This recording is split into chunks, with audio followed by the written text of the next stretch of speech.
Et sur le lien dans la description de la vidéo mardi 9 avril 2024 page 4 Pourquoi servez-vous Christ? Résumé. Une analyse des raisons pour lesquelles nous devons servir le Seigneur par Félix Ramirez. Pourquoi servez-vous le Christ? Matthieu 21 à 16 3 Leçons sur la grâce de Dieu dans le service. Si l'autosatisfaction nous empêche d'apprécier le caractère de Dieu. Le verset dit 11 que ces hommes murmuraient contre le Seigneur. Et cela les empêchait de savoir qui il était réellement. Comme nous, ces hommes ont cessé de voir la bénédiction de Dieu. Ils n'étaient pas contents d'avoir reçu l'opportunité de travailler, ni de leur paiement ponctuel et complet. Ils auraient dû recevoir leur salaire, être reconnaissants envers leur employeur, rentrer chez eux heureux et profiter de leur salaire. Mais son pharisaïsme l'en a empêché. Au lieu de cela, ils murmurèrent et révélèrent ainsi ce qu'ils croyaient réellement à propos de leur patron. La justice du Seigneur. Il leur donna ce qui était juste, un denier. C'était le paiement juste et convenu. Il ne les a pas volés. La souveraineté du Seigneur. Il peut disposer de tout ce qui lui appartient, et personne ne peut lui en vouloir. C'était son argent, il pouvait l'utiliser à sa guise. Il aurait même pu donner davantage à ce dernier. Qui pourrait oser vous dire comment dépenser votre argent? La générosité du Seigneur. Il a donné plus que certains ne méritaient. Le problème était qu'ils voulaient plus parce qu'ils pensaient qu'ils méritaient plus. Mais n'oublions pas que notre cœur nous trompe facilement sur la raison de servir et de vivre pour le Christ. Réfléchissez bien, qu'est-ce qui vous pousse réellement à vivre et à servir le Christ? Démontrez votre attachement à l'indifférence, à la paresse ou à l'irresponsabilité des autres. Il est curieux qu'il y ait ceux qui servent avec le courage de voir que les autres ne font rien. Ils en profitent même, parce qu'ils se sentent justes, supérieurs à ceux qui ne font rien, à ceux qui sont paresseux, à ceux qui n'aiment pas Dieu. Cela leur fait penser qu'ils ne sont pas si mauvais et que Dieu devrait les remarquer. Ils étaient assis comme ce pharisien qui priait à l'intérieur en disant: merci, Dieu, car je ne suis pas méprisable comme ce voleur et collecteur d'impôts corrompu. Oh, soyons honnêtes, nous voulons toujours échapper à la réalité de ce que nous sommes vraiment devant Dieu par nos moyens. La Bible dit que nous sommes tous des pécheurs et que nous méritons simplement la damnation éternelle. C'est pourquoi nous cherchons toujours un moyen de faire quelque chose qui nous fait croire que nous en sommes dignes, une récompense. Juste. Jésus réprimande l'attitude de service motivée par la récompense et non par l'amour. N'attendez pas qu'il soit trop tard. Devenez membre de la chaîne Today et bénéficiez de réconfort et de soutien dans les moments difficiles. Cliquez sur le lien dans la description de la vidéo mardi 9 avril 2024 page 1. Bien souvent, la difficulté naturelle et la fatigue du travail sont endurées par un espoir égoïste. Nous disons: ce n'est pas grave, je vais avoir plus que les autres pour ça. Mais cette parabole révèle la folie de placer notre confiance dans une plus grande récompense. Notre sens de la justice est corrompu par le péché. La justice que nous attendons penche toujours en notre faveur. C'est celui qui nous profite le plus. Voulez-vous vraiment la justice dans la vie? Attention, ce qui est vraiment juste, c'est que nous soyons condamnés pour nos péchés. Une reconnaissance particulière pour votre travail. Apparemment,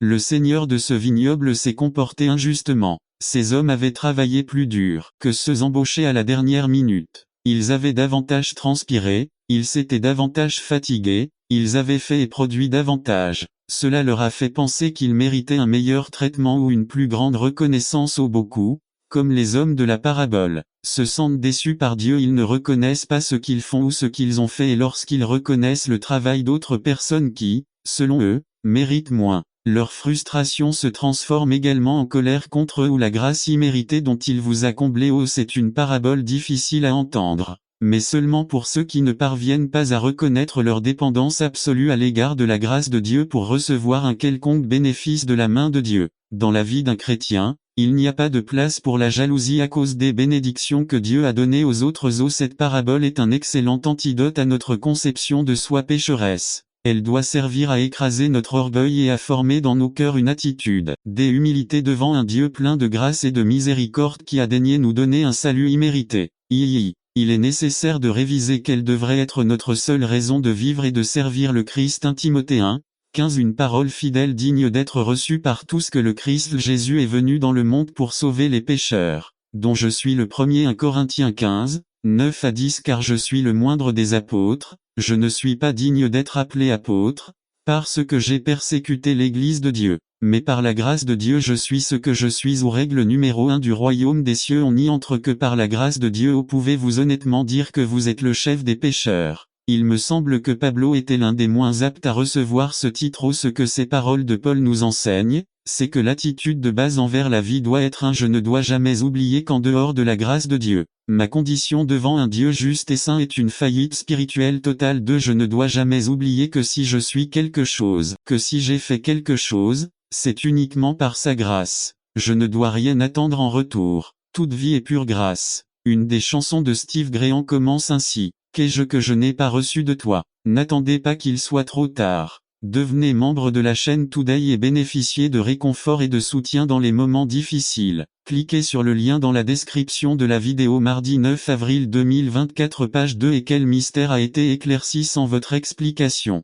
Où serais-je Seigneur sans ton salut? Le bien dont je jouis en toi aujourd'hui, je ne le dois qu'à toi tout ce que je suis. S'il y a quelque chose de bon conclusion Fiancé dans son livre. Qu'y a-t-il de sublime dans la grâce souligne qu'une partie de notre problème consiste à comprendre ce qu'est la grâce. La grâce est scandaleuse, c'est difficile à accepter, c'est difficile à croire et difficile à accepter. La grâce nous déroute dans ce qu'elle offre. Ce n'est certainement pas de ce monde. Cela nous fait peur avec ce qu'il fait aux pécheurs. La grâce nous enseigne que Dieu fait aux pécheurs ce que nous ne leur ferions jamais, mais Dieu l'a fait avec nous. Gloire à son nom. N'attendez pas qu'il soit trop tard. Devenez membre de la chaîne Today et bénéficiez de réconfort et de soutien dans les moments difficiles. Cliquez sur le lien dans la description de la vidéo. Mardi 9 avril 2024 page 3 Jésus, celui qui pardonne les pécheurs résumé. Un message dans lequel le Christ est décrit comme celui qui pardonne aux pécheurs. Par Félix Ramirez Jésus,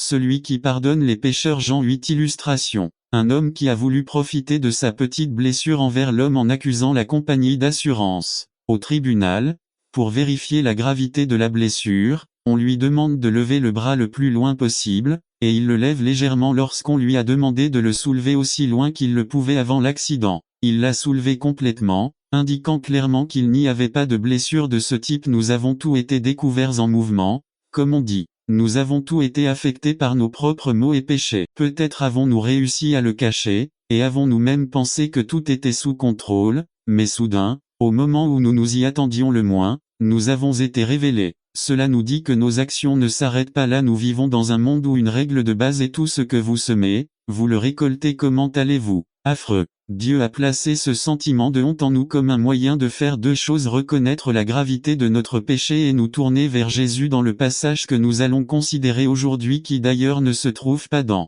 les manuscrits les plus anciens de la Bible. Nous avons l'histoire d'un cas où une femme a été découverte au moment même de son péché, ressentant une grande honte. Cependant, cet épisode nous permet de connaître le caractère indulgent de Jésus. Cela nous montre la haute sensibilité de la grâce de Jésus face à la misère du péché de l'homme. Regardons ce passage en 4 scènes. Il est religieux contre la femme adulte. 1 à 4a. Au milieu de l'enseignement de la foule, un groupe dirigé par les professeurs de la loi s'approche de Jésus et ils amènent une femme trouvée en flagrant délit d'adultère. Peut-être s'agissait-il d'une femme connue de beaucoup de ceux qui écoutaient Jésus dans la foule.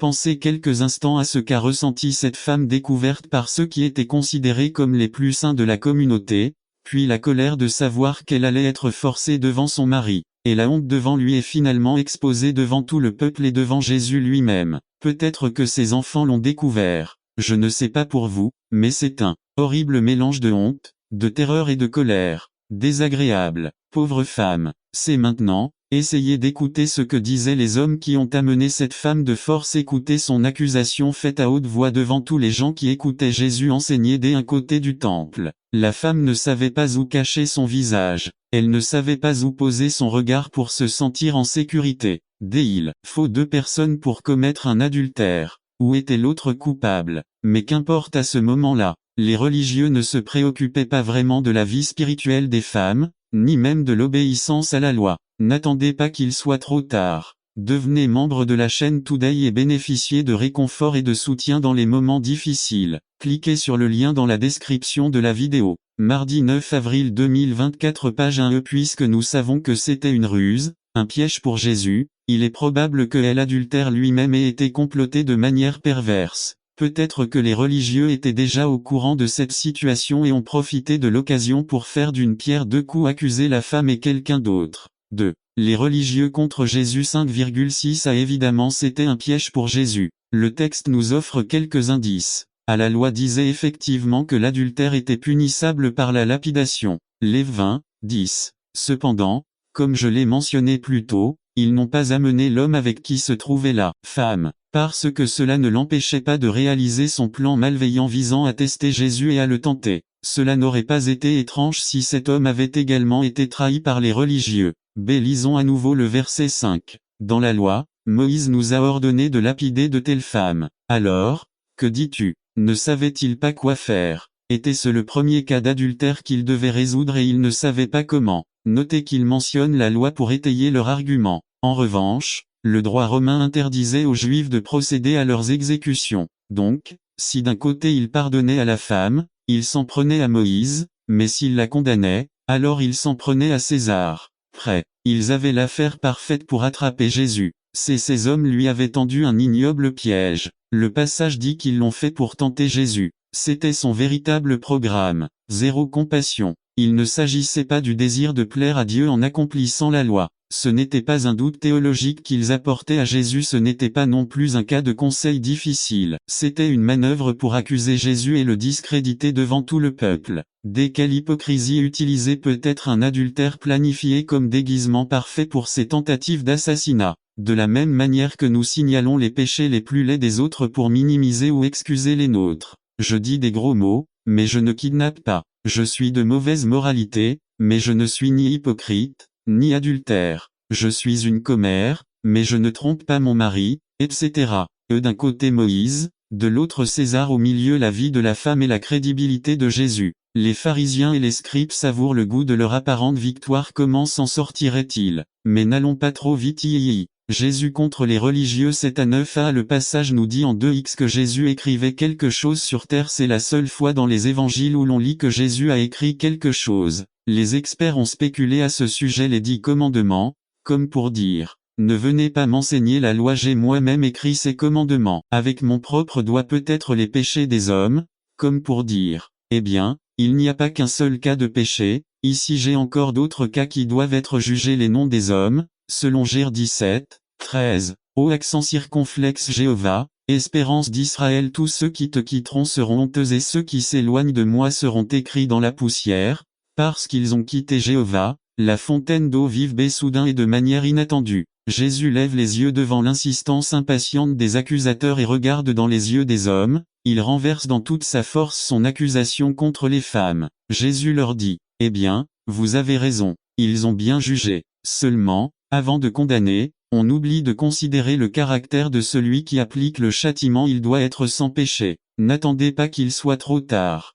Devenez membre de la chaîne Today et bénéficiez de réconfort et de soutien dans les moments difficiles. Cliquez sur le lien dans la description de la vidéo. Mardi 9 avril 2024, page 2. Allez-y. En d'autres termes, Jésus leur disait, vous ne valez pas mieux que cette femme, vos cœurs sont pleins de haine et de meurtre. C'est le Seigneur n'a pas contredit Moïse. Il n'a pas dit pauvre femme, ne la lapide pas. Il dit, c'est vrai, l'adultère est un péché et en tant que tel doit mourir. Jésus n'avait pas l'intention d'abaisser les normes de sainteté de son Père, au contraire, il élevait ses normes. Jésus a dit, vas-y, accomplis la loi, lapide cette femme si tu es sans péché. Wow. La tortilla était renversée. Les accusateurs sont accusés, les honteux sont honteux. Ceux qui ont mis la femme mal à l'aise sont mis mal à l'aise par les paroles de Jésus. Maintenant, les religieux étaient exposés et honteux comme la femme ou l'homme devant le juge dont je leur ai parlé au début du sermon. Ils étaient convaincus du péché, tout comme la femme adultère. Un par un, ils sont partis.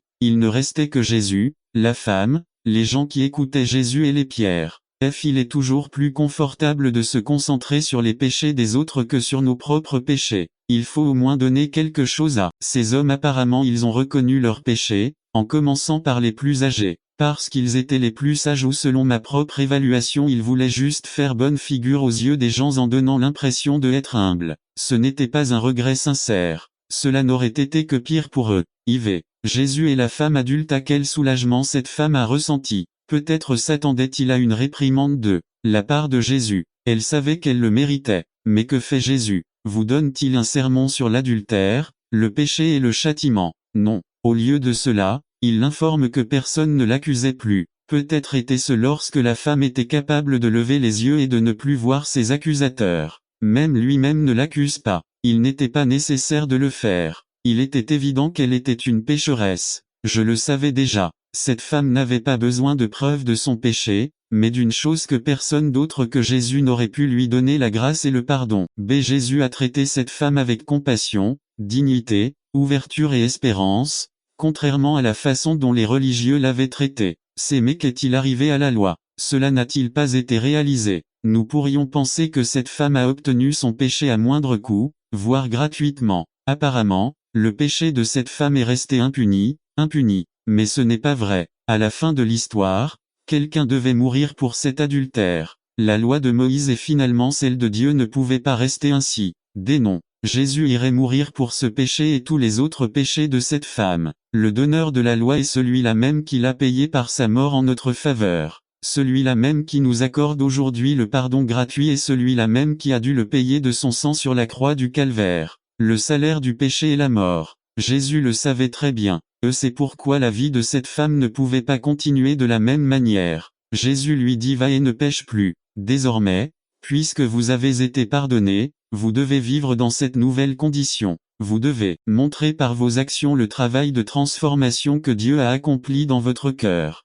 C'est ainsi qu'on comprend tous les commandements de la parole du Christ. Indicatif et impératif. Conclusion: ne perdons pas de vue les affirmations suivantes. N'attendez pas qu'il soit trop tard. Devenez membre de la chaîne Today et bénéficiez de réconfort et de soutien dans les moments difficiles. Cliquez sur le lien dans la description de la vidéo. Mardi 9 avril 2024, page 3. Le pardon de Jésus pour mes péchés n'est pas basé sur mon innocence. Je suis un pécheur. Le pardon de Jésus pour mes péchés ne se base pas sur la légèreté de mon péché adultère. Dans le cas de la femme, je suis un grand pécheur. Le pardon de mes péchés par Jésus ne met pas de côté la loi de Dieu. Christ a vécu et est mort à ma place. Le pardon de mes péchés par Jésus prouve que sa mission dans le monde n'était pas une mission de condamnation mais de salut. Le pardon de mes péchés par Jésus m'appelle à une vie de sainteté. Ne pêche plus. Les religieux avaient raison sur deux choses en ce qui concerne le péché. Le paiement du péché ne vient que par la mort, soit vous le payez vous-même avec votre propre mort éternelle en enfer. Soit allez accepter le pardon dû à la mort du Christ pour pécheurs. Lorsque vous trouvez une personne piégée dans le péché,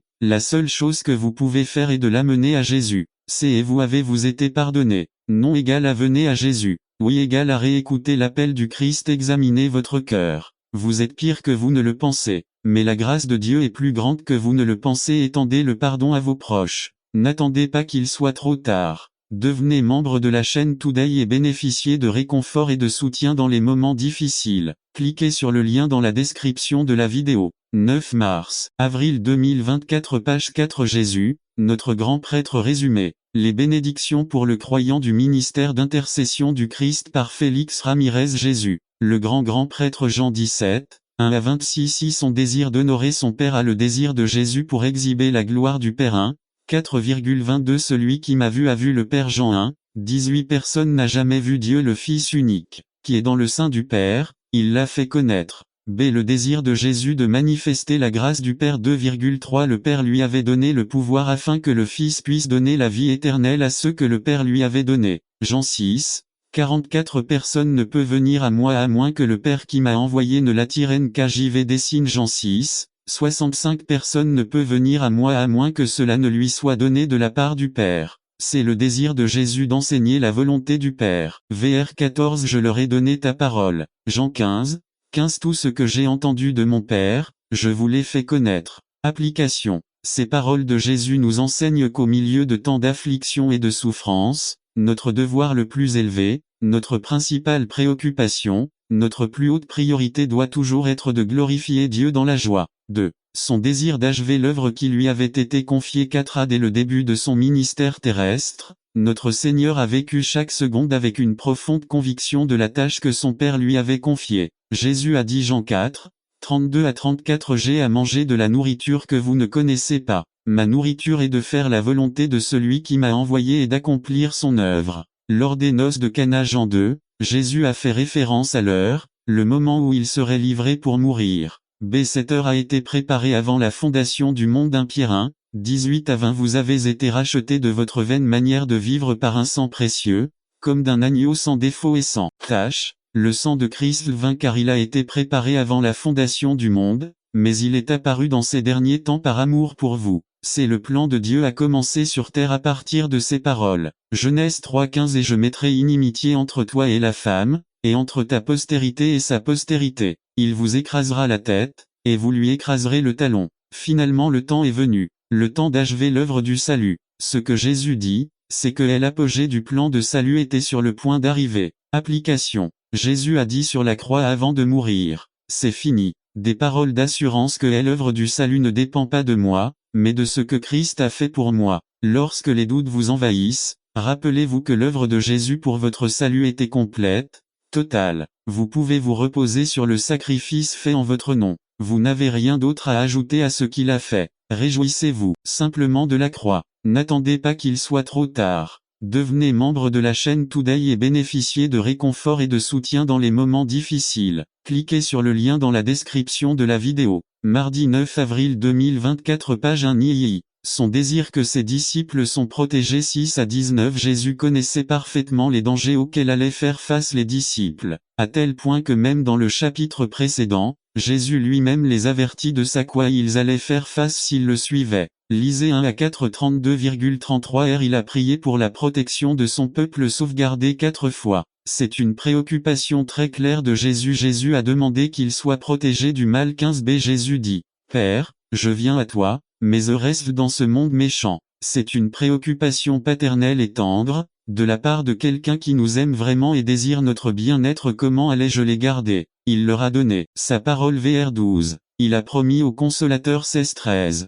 Il les avait prévenus de ce qui allait arriver. Il a prié en leur demandant de se souvenir de leur identité. Ils sont dans le monde, mais ils ne sont pas du monde. 1 Pierre 2, 9 à 11 Mais vous êtes une race élue, un sacerdoce royal, une nation sainte, la propriété de Dieu, afin que vous puissiez proclamer les louanges de celui qui vous a appelé des ténèbres à sa merveilleuse lumière. 10 Vous qui n'étiez pas autrefois un peuple, vous êtes maintenant le peuple de Dieu. Autrefois vous n'aviez pas obtenu miséricorde, maintenant vous avez obtenu miséricorde. 11 Bien-aimés, je vous supplie, en tant qu'étrangers et pèlerins, de vous abstenir des désirs charnels qui font la guerre à l'âme. Application. Glorifiez Dieu, faites confiance à l'œuvre parfaite du Christ en mon nom. Maintenant, nous pouvons espérer avoir la confiance d'affronter cette vie pleine de tentations, sachant que Jésus intercède pour ma foi, qu'elle ne faillisse pas. Aujourd'hui le Christ demande au Père que je sois préservé du mal, et me rappelle qu'il m'a donné des ressources, des armes pour mener cette guerre spirituelle. IV. Son désir que ses disciples vivent dans l'unité 20 à 26 à l'unité à laquelle Christ aspire est la même que celle entre lui et son Père 21 à 22. Il s'agit de refléter à l'unité de Dieu lui-même. Le but de refléter Dieu à travers notre unité a des effets évangélisateurs que le monde croit. 21 et 23 C'est la réunion finale et future de tous les croyants avec le Christ est une raison pour rechercher l'unité dans cette vie. 24. Conclusion Cette prière révèle ce Jésus-Christ désir pour nous aujourd'hui, maintenant même. Qu'es-tu en train de faire? N'attendez pas qu'il soit trop tard. Devenez membre de la chaîne Today et bénéficiez de réconfort et de soutien dans les moments difficiles. Cliquez sur le lien dans la description de la vidéo. Mardi 9 avril 2024 Page de Christ, Sauveur des perdus. Résumé 3 caractéristiques du Christ comme sauveur de ceux qui avaient été perdus par Félix Ramirez. Christ, Sauveur des perdus. Jean 4 Introduction. Les évangélistes célèbres de l'histoire court d'évangélisation. Ils viennent et allaient. Matthieu 18-11 Le Fils de l'homme est venu pour sauver ceux qui étaient perdus. Examinons 3 caractéristiques du Christ en tant que sauveur de ceux qui avaient été perdus. Le désir du Christ d'atteindre les perdus brise toutes sortes de barrières. 1 à 9 Il a parlé à une femme. Cela n'est guère inhabituel aujourd'hui, mais c'est le cas à l'époque et à l'endroit où le Christ a vécu. Une Samaritaine. Qui étaient les Samaritains? Ils étaient demi-frères des Juifs. Ils étaient les descendants de Juifs mêlés aux Assyriens, une nation païenne. C'est une femme rejetée. Il est allé chercher de l'eau à midi, car à ce moment-là il n'y avait personne. Il est difficile d'avoir 5 maris, de vivre avec un qui n'en est pas un et de passer inaperçu auprès de la société. Cette femme était bien connue des habitants de la ville dans laquelle elle vivait. Mais rien de tout cela n'était un obstacle pour que Jésus parte à la recherche de cette femme qui avait de nombreux éléments contre elle. Jésus a pris l'initiative de cette réunion. Bien entendu, cette rencontre, comme celle de Nicodème au chapitre précédent, était un rendez-vous divinement planifié. Cette femme était dans ses projets. Il lui fallait passer par la Samarie. Il n'y a aucune barrière, aucun obstacle qui l'arrête ou le détourne de sa mission rédemptrice. Application 1. Ésaïe 53:6 Nous tous, comme des brebis, nous sommes égarés, chacun de nous s'est tourné vers sa propre voie. Nous nous éloignons tous des voies de Dieu. Romains 3:10-12 Comme il est écrit, il n'y a pas de juste, pas même un seul 11 Il n'y a personne qui comprenne, il n'y a personne qui cherche Dieu 12 Ils se sont tous détournés, ils sont devenus inutiles ensemble Il n'y a personne qui fait le bien, il n'y en a même pas un d'eux. Nous avons choisi notre propre destin et notre propre chemin. Nous sommes comme des moutons qui s'éloignent du vrai chemin et chacun suit son propre chemin à décider comment gérer notre argent, notre carrière, nos affaires, notre vie amoureuse, notre santé, notre avenir, etc.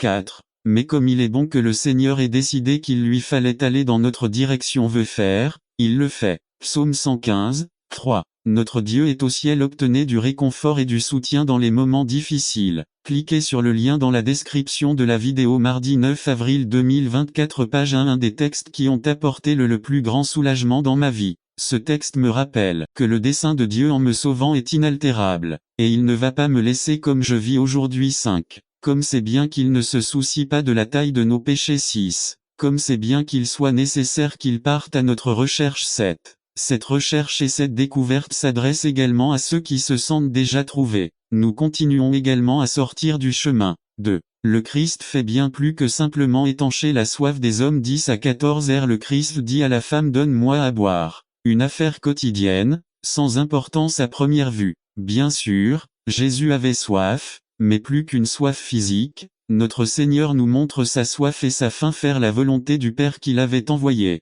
Christ est le grand évangéliste, le grand gagnant des âmes. Le Christ profite de chaque instant pour diriger l'attention de cette femme vers la réalisation de ses desseins. Chaque chose, chaque instant était une bonne occasion pour diriger le regard vers son message les fleurs des champs, le semeur, les oiseaux, un temple, etc. C'est dans ce passage, le Christ fait l'une de ses révélations les plus dramatiques Il est la source de la vie éternelle 1. L'eau nous le savons est le liquide vital. C'est quelque chose d'essentiel. Il n'est pas possible de penser le monde sans la présence de l'eau. Il n'y a pas d'eau, il n'y a pas de vie. Facile 2. En seulement 2 versets 13 et 14, Jésus nous enseigne deux choses fantastiques. Il nous propose d'étancher notre soif, c'est-à-dire notre recherche de pleine satisfaction, notre recherche du sens et du but de notre vie 3. Jérémie 2, 13 Mon peuple a fait deux maux il m'a abandonné, moi la source d'eau vive, et s'est creusé des citernes crevassées qui ne peuvent retenir l'eau. Psaume 36, 9 Chez toi est la source de la vie. Jérémie 17, 13 Ils ont abandonné l'Éternel, la source d'eau vive 4. Mais cela n'étanche pas seulement cette soif. Jésus poursuit en disant que l'eau qu'il offre est, en réalité une source inépuisable, une source éternelle de vie. Au chat 10-10, nous lisons que notre Seigneur Jésus-Christ est venu apporter une vie abondante 5. Réfléchissez quelques instants. À quelles occasions avez-vous dit ou pensé ces mots? C'est la vie. Aucun plaisir dans cette vie ne mérite d'être comparé même à l'immense joie qui vient d'être venue au calvaire et d'avoir reçu le pardon des péchés, la vie éternelle et de jouir de l'amour de Dieu 6. Psaume 16, 11 Tu me feras connaître le chemin de la vie en ta présence il y a plénitude de joie dans ta main droite, des délices pour toujours. Psaume 73, 25 Qui ai-je au ciel, sinon toi, et à part toi, je ne désire rien sur terre 7. Mais remarquons un point très important. C'est Dieu qui doit d'abord opérer un changement dans le cœur des gens afin qu'il puisse y avoir une réponse à la demande de l'eau de vie.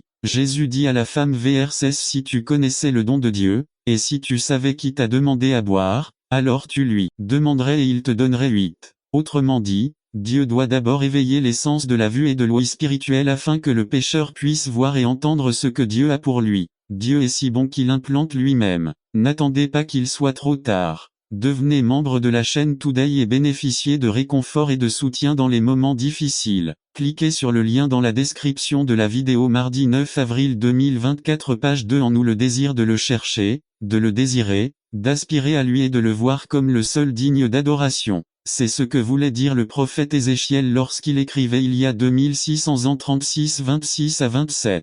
Je vous donnerai un cœur nouveau et je mettrai en vous un esprit nouveau. Je t'ôterai le cœur de pierre et je te donnerai un cœur de chair 27 Je mettrai mon esprit en toi, et je te ferai marcher selon mes statuts, garder mes commandements et les mettre en pratique. Des applications 1. Pensez à quelles sont vos citernes brisées dans lesquelles vous ne trouvez pas pleine satisfaction. Quels sont les puits vides et secs dans lesquels vous pensez trouver satisfaction, où vous pensez pouvoir étancher la soif de votre âme, dans le sexe, dans le travail, dans les possessions, dans vos propriétés, dans vos enfants, dans votre femme, chez les gens qui t'aiment, chez ton petit ami peu importe si vous êtes venu à Christ dans le passé, nous aussi devons nous tourner encore et encore vers le Christ, la fontaine d'eau vive. Christ confronte le pécheur avec son péché. 15 à 18. À Christ connaissait le passé de cette femme. Cela la déconcertait complètement. Imaginez qu'un étranger s'approche de vous et vous raconte tous vos péchés. Christ devait faire comprendre à cette femme que même si elle avait été gênée par 5 hommes dans le passé, elle était responsable de ses actes. Elle vivait dans l'adultère et il fallait y faire face. Nous sommes des gens qui souffrent dans un monde déchu. Cependant, nous sommes responsables de la manière dont nous réagissons aux circonstances. Cette femme a dû l'apprendre. Dès dans sa grâce, Dieu nous montre nos péchés, mais aussi dans sa grâce il nous pardonne. Je ne vous condamne pas non plus. Et nous pouvons l'approcher avec confiance parce que Jean 3,17 Dieu n'a pas envoyé son Fils dans le monde pour condamner le monde, mais pour que le monde soit sauvé par lui. Conclusion: cette femme rejetée et pécheresse a été sauvée ce jour-là. La nécessité pour le Christ de passer par la Samarie était claire, non seulement pour sauver la femme, mais aussi pour atteindre avec son témoignage beaucoup d'autres personnes rejetées davantage de Samaritains. Vr 39. Avez-vous connu Jésus-Christ comme le sauveur de votre vie? Pouvez-vous dire qui sont ces gens? Nous savons que c'est le sauveur du monde. N'attendez pas qu'il soit trop tard. Devenez membre de la chaîne Today et bénéficiez de réconfort et de soutien dans les moments difficiles.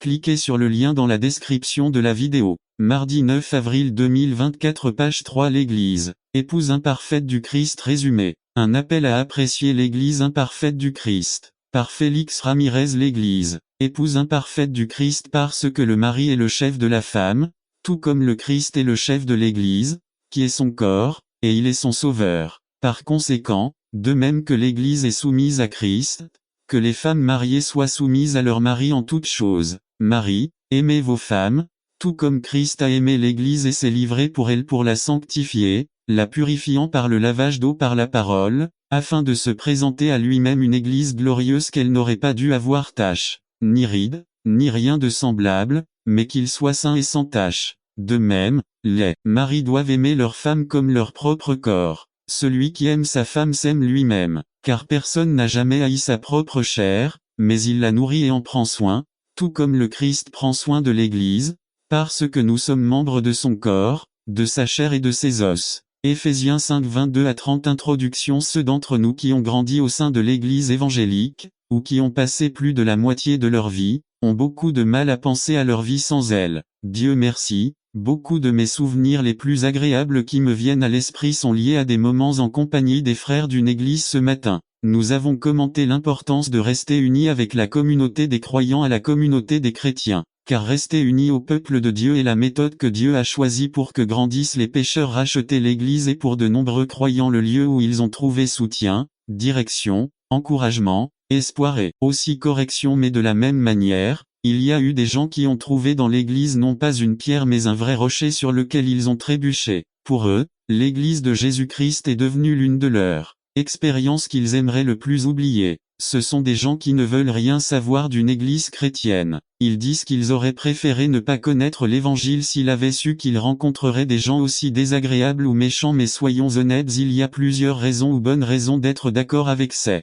personnes. Nous en sommes sûrement arrivés à un moment donné à nous convaincre que les membres de l'Église ne sont pas ce qu'ils prétendent être, n'est-ce pas honnêtement? J'ai du mal à accepter que les gens de l'Église soient constitués de personnes qui ont été sauvées, qui ont été pardonnées, qui seront au ciel pour l'éternité. Honnêtement, je refuse de croire que la communion avec les gens de l'Église soit la méthode que Dieu a choisie pour atteindre ses desseins sur terre. Écoutez les plaintes que les gens font à propos de l'Église, ou des frères eux-mêmes qui en font partie, où ils sont insensibles aux problèmes des autres. N'attendez pas qu'il soit trop tard. Devenez membre de la chaîne Today et bénéficiez de réconfort et de soutien dans les moments difficiles. Cliquez sur le lien dans la description de la vidéo. Mardi 9 avril 2024, page 1. Où ils se prennent pour des saints, où ils sont tout aussi pécheurs que les autres, où ils ne pensent pas à moi, où ils ne s'intéressent qu'à mes offrandes et à mes dîmes, où ceux qui les dirigeants ont besoin de préparation, où je pourrais faire un meilleur travail que les dirigeants, où ils ne sont pas sincères, où ils manquent d'amour, où ils n'apprécient pas ce que je fais, où il ne se soucie pas de ceux qui sont en besoin, où il se laisse emporter par les apparences, où il profite des bonnes intentions des gens, où il l'encourage à travailler et ensuite le laisse tranquille, où ils sont paresseux, où ils sont irresponsables, où ils sont ingrats, où je connais des gens qui ne vont dans aucune église et c'est mieux que beaucoup d'entre eux, où ils ne sont pas vraiment engagés, où ils ne me soutiennent pas dans les moments difficiles, où je ne me sens pas aimé par eux, où ils ne se souviennent pas de mon anniversaire, où ils sont inconstants, ils commencent quelque chose et ne le finissent pas, où ils ne font pas preuve d'unité, où ils se critiquent les uns les autres, où il y a des ragots, des médisances, etc. où je n'ai pas l'impression d'en faire partie, où j'ai l'impression ils me mettent à l'écart, où ce sont des hypocrites. Les plus typiques, ce sont quelques-uns des plus plaintes courantes que nous entendons contre l'Église. Personnellement, n'attendez pas qu'il soit trop tard. Devenez membre de la chaîne Today et bénéficiez de réconfort et de soutien dans les moments difficiles. Cliquez sur le lien dans la description de la vidéo mardi 9 avril 2024 page 2. En tant que pasteur, cela m'attriste rien que de les entendre. Mais le problème ne s'arrête pas là. Le problème n'est pas seulement qu'il y a beaucoup de gens qui se plaignent de l'Église. Le problème est grandement aggravé si l'on considère que ces plaintes et bien d'autres sont vraies. Ils ont beaucoup de vérité, ils sont totalement vrais. C'est triste, mais c'est la vérité. Tous ceux d'entre nous qui sont ici à plus d'une occasion se sont sentis découragés, déçus, frustrés et même en colère de voir, à plus d'une occasion, que plusieurs de ces échecs sont une réalité dans notre propre Église. Combien de fois nous sommes-nous sentis réticents à venir aux réunions, ou même avons-nous arrêté de nous rassembler de façon permanente parce que nous avions malheureusement vu une ou plusieurs de leurs erreurs et de leurs péchés. Certains d'entre nous en ont peut-être adopté un ou deux comme favoris. Attitude typique à l'égard d'une Église imparfaite. Que pouvons-nous alors dire ou faire face à tout cela? Quelles sont les réponses typiques face à une Église imparfaite comme la nôtre? Ceux qui l'abandonnent complètement. Certains ont malheureusement décidé de quitter la communion de l'Église. Ils ont abandonné la congrégation parce qu'elle est froide, inutile, insensible, paresseuse, pécheresse ou hypocrite. Ils ont mis l'Église sur le banc des accusés et l'ont condamnée à perdre sa présence et son soutien. Ils sont devenus ses critiques les plus virulents, voire ses ennemis. Beaucoup d'entre eux ont tout simplement abandonné la foi et sont devenus cyniques dans leur propre vie. Ceux qui recherchent une meilleure Église. D'autres sont allés dans un autre groupe, dans une autre Église, pensant que dans celle-là ils trouveraient ce qui n'y était pas dans la précédente. Durant leurs premiers jours, voire quelques mois, ils sont amoureux, ils sont en lune de miel et ils croient avoir trouvé l'Église, sinon parfaite, quelque chose de très proche. De mon point de vue, ce plaisir ne durera que très peu, puisque toutes les églises par définition sont composées de pécheurs. Le danger est que ces gens qui ont développé des attentes qui n'ont aucune garantie dans la Bible seront bien plus déçus que lorsqu'ils ont quitté l'église précédente. Ceux qui utilisent l'imperfection de l'église comme prétexte parfait pour se soustraire à leurs responsabilités devant Dieu. Ce sont des gens qui profitent du moment pour s'absenter consécutivement ou assister sporadiquement. Arrêtez de lire votre Bible, arrêtez de prier, arrêtez d'offrir ou de donner la dîme, c'est la punition que mérite l'Église. Arrêtez de partager l'Évangile, etc. Ils utilisent les imperfections de l'Église pour justifier leur rébellion envers la parole de Dieu. Ces gens se trompent terriblement en pensant que le fait de s'éloigner de leurs frères n'affecte en rien leur communion avec Dieu. Ces gens ont trouvé la meilleure excuse pour ne pas obéir à Dieu dans ce qu'il leur demande dans sa parole. Ce que ces gens ignorent dangereusement, c'est que la seule chose qu'ils parviennent à réaliser est de s'éloigner davantage du Seigneur et de ses voies. Les seuls à être blessés, c'est eux-mêmes ceux qui restent dans l'Église, mais avec un esprit antagoniste. Ceux-ci restent, pour diverses raisons, mais à mesure que le temps passe, ils continuent à voir de plus en plus de défauts, d'échecs et de péchés, ils continuent dans leur attitude destructrice, dans leur amertume, dans un esprit de supériorité qui infecte davantage de personnes. Leurs critiques visent uniquement à se conformer à leur conviction que l'Église a tort. Ces paroles montrent clairement un mécontentement et une colère contre l'Église en général. Ces propos sont marqués par l'amertume, le ressentiment, la frustration et le découragement. Lorsqu'on leur demande leur soutien, ils refusent de participer, car il est bien plus confortable et plus facile de critiquer que de coopérer. Ils ne sont pas d'accord avec la plupart de ce qui se fait, ils ne participent pas à la plupart des activités ou des projets, mais ils restent membres de la congrégation, ils continuent d'assister au service et de donner leurs offrandes. Quand quelque chose ne va pas, ils viennent en profiter intimement. Personnellement, je crois que ce type de personne est le plus dangereux, car ils sont comme l'ennemi qui vit chez nous. Ils sont nuisibles car avec leurs commentaires n'attendez pas qu'il soit trop tard. Devenez membre de la chaîne Today et bénéficiez de réconfort et de soutien dans les moments difficiles. Cliquez sur le lien dans la description de la vidéo mardi 9 avril 2024 page 3 qui ne construisent pas. Ils tissent un dangereux réseau de non-conformistes qui met en danger l'unité de l'Église. Une variante sont les frères qui restent dans l'Église, mais qui ont sombré dans la résignation. Ils ont conclu que tous leurs efforts en faveur de ce projet ne serviraient à rien. Quoi que vous fassiez, les choses ne changeront jamais et comme quitter l'Église ne parlerait pas du bien d'eux, il vaut mieux qu'ils restent, pour ne blesser personne qu'ont en commun ces attitudes envers une Église imparfaite. Une qualité très importante, aucun d'eux ne suit l'exemple que notre Seigneur Jésus-Christ nous a laissé. Aucun d'eux ne montre le moindre sentiment ou désir du Seigneur envers sa femme, son corps, son troupeau. Tout révèle un intérêt totalement égoïste, centré sur mes intérêts, mes envies, mon confort, mon avis, etc. Aucun d'entre eux ne montre un réel intérêt à imiter l'attitude de Dieu devant l'Église, pleine de pécheurs avec des centaines de péchés, d'échecs, d'erreurs et d'omissions. L'attitude du Christ envers son Église imparfaite, son amour est profond et éternel. Ce simple fait toute la différence entre les réponses ci-dessus et la réponse qui glorifie Dieu devant une Église imparfaite. Pensez quelques instants à toutes les choses et aux personnes que vous pouvez dire aimer. Qui aimes-tu? Ce sont des personnes très spéciales, qui ont une grande signification pour vous. Toutes les réponses précédentes aux erreurs et aux péchés de l'Église échouent sur un point critique: ils n'aiment pas ce que Dieu aime. Ouais, peu importe à quel point les frères de l'Église sont incongrus, peu importe à quel point ils oublient de se souvenir de votre anniversaire ou de vous appeler pendant la semaine pour vous dire bonjour. Même si nous sommes ingrats, le Seigneur les a tellement aimés qu'il s'est donné pour eux. Avez-vous bien lu? Christ a donné sa vie, est mort à sa place, précisément pour ses péchés, précisément parce que nous sommes pécheurs,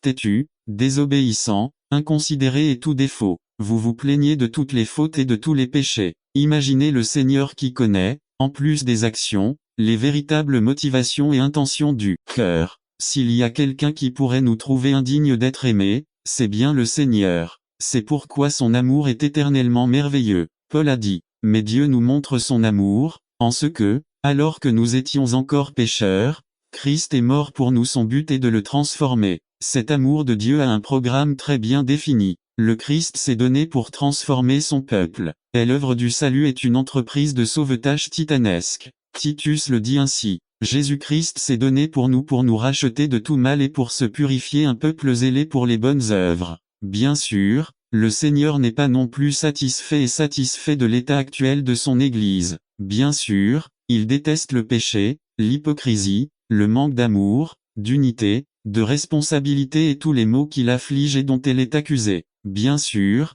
il est très attristé lorsque nous ne parvenons pas à refléter la pureté et la bonne réputation que nous devrions défendre en tant que son peuple. Mais il fait autre chose, il ne reste pas là à se lamenter, il ne reste pas là à regarder comment sa femme lui est infidèle avec d'autres amours, il ne renonce pas à ce qu'elle s'engage dans sa désobéissance, il ne l'abandonne pas, il ne divulgue pas ses péchés aux autres. Non, il utilise ses ressources pour la purifier. Il nous a donné toutes les armes pour lutter contre les désirs de notre propre chair. Il travaille dans la vie de ceux qui lui appartiennent, au milieu des difficultés et malgré les échecs et les revers. Il a mis son Saint-Esprit dans nos cœurs pour nous encourager, nous avertir, nous corriger, nous montrer le bon chemin et nous fortifier pour nous garder. N'attendez pas qu'il soit trop tard. Devenez membre de la chaîne Today et bénéficiez de réconfort et de soutien dans les moments difficiles. Cliquez sur le lien dans la description de la vidéo. Mardi 9 avril 2024 page 4 lui. Mais son œuvre n'est pas encore terminée. Et c'est l'une des erreurs les plus graves que nous ayons commises. Oubliez que le Seigneur travaille,